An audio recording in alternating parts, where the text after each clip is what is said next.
Kung bakit ngayon mo lang natagpuan ang isang katulad. Sana noon pa kita nakilala.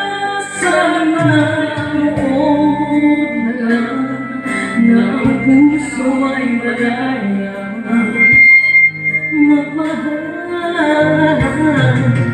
Bukas na lang kita